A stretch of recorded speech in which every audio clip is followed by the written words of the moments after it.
So lately I've been wanting to express a few problems I have with the gamer community. But Ryan, you're in the gamer community. Well, no, you see, there are two different gamer communities. We got the gamer community, which I myself am in, and then we have the gamer community, which are people like you'll see pretty soon. So anyway, yeah, how to identify these type of people? I put down 10 little ways. 10 reasons why you're not a gamer, but indeed a gamer. So let's play a little game with this. If you get none of these applied to you, you're not a gamer. You're a true gamer. If you get 1 to 3 of them applied to you, then, you're solid. You're solid. Few kinks there, but you're solid. 4 to 5, I'll just make the assumption that you just got into gaming or gaming. And 6 and anything beyond that, you're obviously a gamer. So yeah, 10 reasons why you're not a gamer. Number 1, you're a graphics whore. I can't express my hatred enough for this. Yeah, like graphics are nice and everything and all that stuff. They kind of increase your enjoyment a little bit, something that looks better just feels better than something that doesn't look good. However, if you look at games like Fallout 3 and Fallout 4, I mean, the mere fact that Fallout 4 came out 7 years later definitely warrants the fact that it does have better graphics. I still would take Fallout 3 over Fallout 4. Fallout 4 is not a bad game, it just didn't do a lot of things right for me. And I'm not going to sit here and say I like it more just because it looks prettier. Because that's just, no. So I've told this story a lot of times on my channel before, but I feel like it's always a point I have to make. It just like, someone that is so just stupid, that made me so violently angry I couldn't maintain it. I once asked him, hey, would you rather have a good game with bad graphics or a bad game with good graphics? Of course, a normal human being would say a good game because despite the fact that its graphics are bad, everything else is pretty solid.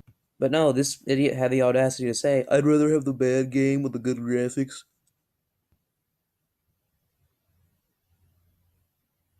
You just transcended idiocy harder than anyone I've ever seen, except for Milo Stewart. Googler. Anyway, yeah, just don't be a graphics whore. 2 is the fact that you ignore any semblance of story in a video game. Now I get you probably have the impression that, oh yeah, video games are meant to be played and not read like a book. But there are definitely some great stories out there. It just kind of angered me because one time I saw a person playing through Assassin's Creed 4 and they were on like the first mission where you're like on the boat and you have to like command it and just like hop on the wheel and stuff. And occasionally it would cut to like Edward's life beforehand and how he was before he started becoming a pirate. And he was just skipping those cutscenes just so he could murder people. Jesus Christ, dude. Like Assassin's Creed 4 is a good story too. And you're just skipping it? Just so you can skip right to the murder? Okay. Seriously, if you don't really get into gaming stories that much, I would seriously recommend it. I enjoy gaming stories more than I do the stories of movies and books. Maybe it's just because I'm a nerd, but I don't know. A few games I could recommend out of the 3, I'd probably say The Last of Us, Bioshock Infinite, and Telltale The Walking Dead. Just find one of those games and play them. Number 3 is the fact that you buy sports games annually. Okay, I'm in no way saying that sports games are bad, but I'm just saying you need to start rethinking stuff if you actually buy them every year. Okay, don't try to argue that anything changes between FIFA 15 and FIFA 16. Oh, there's different players and stuff, different fields and different colors on their shirts and slightly different fish AI. No, okay, that doesn't warrant another $60, okay? Well, the graphics are better. Once again, graphics don't mean really anything, and even then, the graphics aren't really going to be that good when we only have a year to work on it. Here's my recommendation if you really want to buy sports games and you actually enjoy them. Next gen is the only reason you should buy a new sports game. If you want the next NBA 2K16, Madden, or fucking FIFA, then don't be a prick and buy them every year. Just buy one and stick with it, and when the next gen comes out, buy another set of that, and then wait for the next gen and until you die, okay? Just don't buy them yearly, okay? There's zero purpose in it whatsoever. You're just wasting money every year. Number 4 is the fact that you genuinely think Call of Duty is a great game. Okay, disclaimer, you're allowed to like Call of Duty. You're allowed to acknowledge it as a good game. In fact, I like Call of Duty. I've been playing it since MW2, and yeah, I do acknowledge those as pretty good games. Well, everything that came out before Ghosts, at least.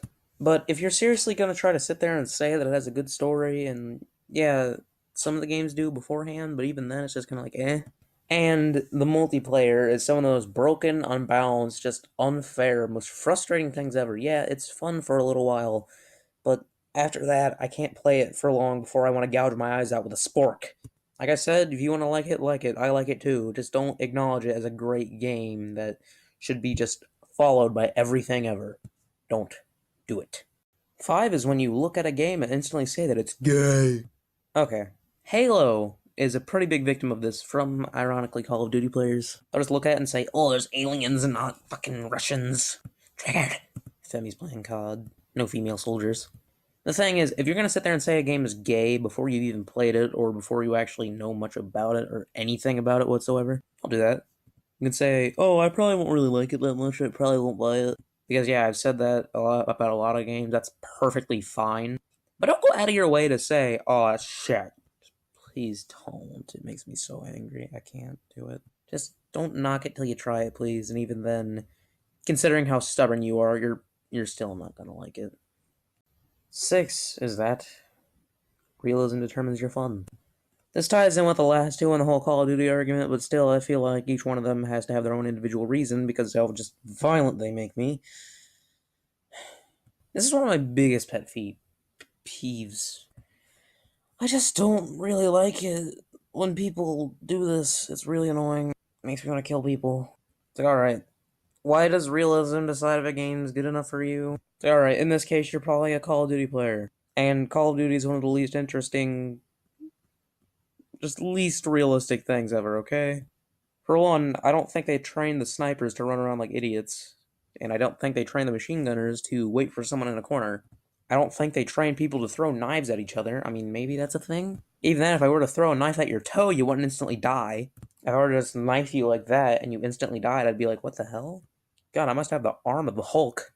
Overall, I don't think soldiers were trained to run around like idiots and just spray people down. Sure, it's a lot more controlled and contained than that. Go to war fighting like that, we all lose. World War III's over. Nuked. Realism just doesn't make a game good if it's fun, if you enjoy the story, if you just like the game, not if it's realistic. You want realism? Go watch a fucking movie. Or join the military. How about that? Get out of here. Just get off the internet in general. 7. You pre-order games. Now, I know a lot of people out here like, oh, that's a pretty bold statement, Ryan. You're saying if I've ever pre-ordered a video game that I'm dumb and I'm not a gamer? I'm a gamer? No, that's not what I'm implying at all. In fact, I've pre-ordered games before. Actually, just one, but still. The point is, don't do it. Now, whenever I try to make the argument with people like, yeah, you shouldn't pre-order your games, they always make the argument, well, it's pretty good, man. You already get your money and get the game secured for yourself. It's like, yeah, in theory, it sounds really good and everything, but on paper, no. For one, considering the degradation of AAA games, you can't trust basically any developer today to go ahead and give them your money before you can actually judge the product. Just look at games like Alien Colonial Marines. One of the most hyped games ever, and ended up being one of the worst games anybody's ever played. Stuff like that is why you don't pre-order. Don't pre-order. Doesn't matter, oh, I'll give you this Impaler harpoon gun in the game if you pre-order. Don't do it. Don't be bribed. You can't trust people anymore, just don't do it. Number 8 is if you play iPhone games. Oh, another bold statement. Okay, I like to play mobile games occasionally too. But if you just so happen to play nothing but mobile games, and you call yourself a gamer, you're not a gamer. You're a gamer. Okay, if you play games like Candy Crush all day, and Angry Birds, and Pokemon Go, I like Pokemon Go though. If you just play stuff like that all day and call yourself a gamer, well, you're wrong. Stop. You're embarrassing. Number 8 kind of ties in with the whole pre-ordering thing. The fact that you regularly indulge in microtransactions. Okay, occasionally I'll spend money on a couple games like League. I think that's it actually.